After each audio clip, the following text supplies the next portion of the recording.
Welcome to a BEA training short. Today I'm going to show you how to change the length of your admin code for the keypad. Now, the admin code is your programming code. It is not how you open your door. The default code is 1234 twice. You're going to hit *9. You're going to hit 04.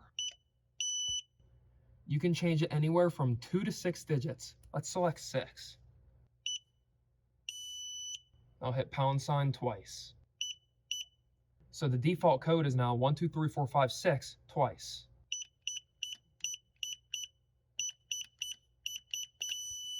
And if you wanted 5 digits, you would have hit 5. If you wanted it 3, you would have hit 3 instead of 6.